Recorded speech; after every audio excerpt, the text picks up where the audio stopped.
বৈষম্য বিরোধী ছাত্র আন্দোলন চলাকালীন রাজধানীর উত্তরায় 18 জুলাই থেকে 5 আগস্ট পর্যন্ত 92 জন শহীদের তালিকা প্রকাশ করেছে জুলাই রিভলিউশনারি অ্যালায়েন্স নামে একটি স্বেচ্ছাসেবী সংগঠন।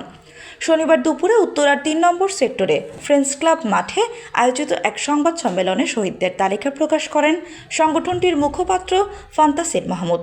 সংগঠনটির পক্ষ থেকে তিনি বলেন, আজ আমরা রাজধানী ঢাকার শুধু উত্তরার রাজপথে শহীদ হওয়া শহীদদের তালিকা প্রকাশ করেছি। আমরা 92 জন বীর শহীদের তালিকাভুক্ত করেছি, তবে আমাদের ধারণা শহীদের এই সংখ্যা আরও বাড়তে পারে।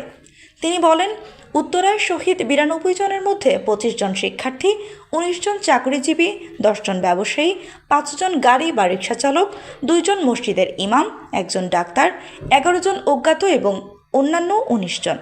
সংবাদ সম্মেলনে আরও জানানো হয়, শহীদদের মধ্যে 18 জুলাই 20 জন, 19 জুলাই 22 জন, 4 আগস্ট 7 জন, 5 আগস্ট 42 জন এবং 7 আগস্ট 1 জন শহীদ হন।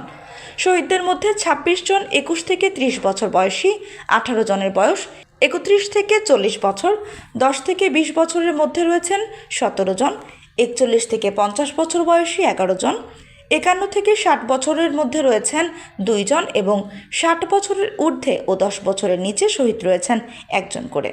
ফান্তাসির বলেন, সরকারি কোনো সহযোগিতা না পেয়ে নিজেদের উদ্যোগে এই তালিকা প্রকাশ করছি। জুলাই বিপ্লবে স্মৃতি বাঁচিয়ে রাখতে ওয়েবসাইট নির্মাণের কাজ করা হচ্ছে, যেখানে সারা দেশের একাধারে শহীদ ও আহতদের তালিকা দেওয়া থাকবে এবং তাদের নিয়ে প্রামাণ্যচিত্র তুলে ধরা হবে।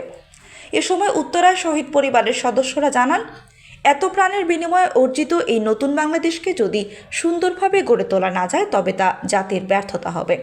শহীদ মেধাবী শিক্ষার্থীদের এই বিসর্জনকে জাতির কাছে চিরকাল স্মরণীয় করে রাখতে সরকারকে উদ্যোগ নিতে হবে।